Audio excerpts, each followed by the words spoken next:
After a not so promising card this past weekend at UFC 237, we finally have some time to save our money as these fights are once again free and on ESPN+.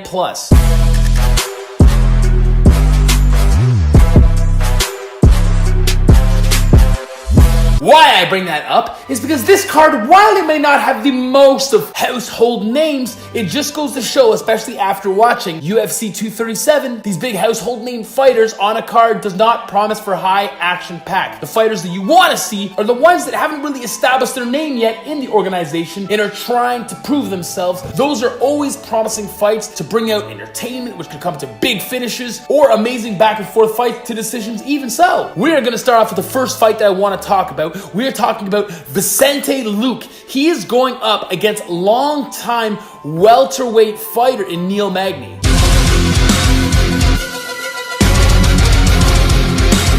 These fighters are virtually the same style fighter. They love to bring the heat, push the pace, go for the knockout. They're very crafty on the ground with their jiu-jitsu game, but there's a few things that differentiate them. One, and it's an obvious one, and I think it could be a keys to victory once I come to that point in just a minute, Neil Magny's reach is significantly longer than Vicente's. He's got longer legs, longer limbs. He is going to be able to use those limbs, at least I think, to keep the fight at a distance, which is what I think is his keys to victory. Now, the other thing that's the main difference between these fighters is the resume. I'm sorry, Vicente, but beating Brian Barberena, Chad Laprise, good fighters, but are there champion-esque worthy caliber type fighters?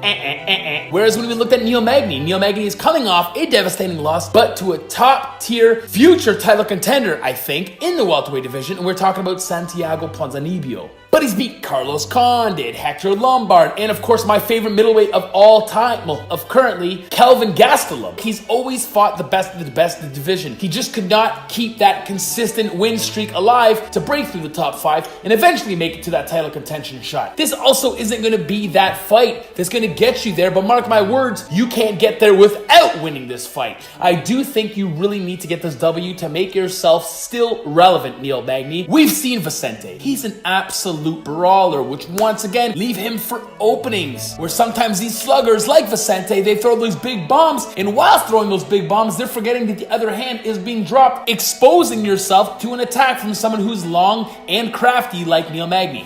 Neil Magny's keys to victory, in my opinion, are so apparent, and that is keep this to a distance, and I would say work on those legs. Use those leg kicks for as long as you can so you can actually demotivate Vicente from using the one tool that he wants to use the most, and that's engaging in close combat and taking you out with the big knockout punch. Taking this to the ground, I don't think it's going to be very good for Neil Magny. Even though he's fantastic at jiu-jitsu, Vicente is no slouch on the ground either, and this could very well be a back and forth fight where I think being a very technical striker that Neil Magny can be when he's on his game, he can very well pick his legs apart and stay at a distance and stay away from any clear-cut danger that Vicente has to offer. Vicente's keys to victory here are obvious, and that's close that distance. Look for that big bomb. Maybe try to take it against the cage and just wear and tear Neil Magny. Neil Magny does not want Vicente to get a hold of him, because if Vicente gets a hold of him with one of those big muscular shots that he likes to throw, then Vicente could eventually catch Neil Magny, and Neil Magny can go to sleep. His chin may not be the same, especially after that Ponzinibbio loss. We're soon going to find out, but if I'm going to have to guess who wins this fight, I am going to guess that Neil Magny is going to get back in the W column. I hope. And it is going to be by points. I think he can't turn this into a slugfest like I mentioned before, so I won't reiterate it, but I do think that's how he wins this fight. Leg kicks, body shots,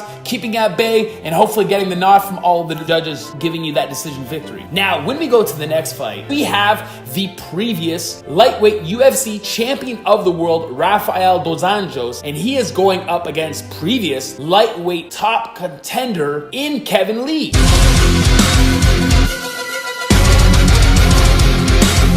Now, the fun fact about this fight, this is going to be Kevin Lee's first fight in the welterweight division for the UFC. Rafael dos Anjos knows this experience because he was once a lightweight and he found a better home at welterweight. And it served really well for his health, obviously his well-being, and his abilities inside and performance inside that cage. And we're thinking that the same thing happens with Kevin Lee. Kevin Lee cut so much weight to come down to 155, and I think we can see that in his last fight with Al Iaquinta, where he took that that decision loss. I feel like he got demotivated. He was getting outstruck. He couldn't really get there on the shoot and take him down. And I just think it was more because he had such a lack of energy. And I think that's what majorly propelled his weight gain to go up to the 170 division. In my opinion, Kevin Lee was the guy. He was the guy that on the ground could give Khabib Nurmagomedov a run for the money just in the grappling. Not overall, I think Khabib would still thrash them. But it was one of those fights like, wow, your grappling is pretty phenomenal too. Who knows what the hell could happen if this just turned into a grappling match. He is a very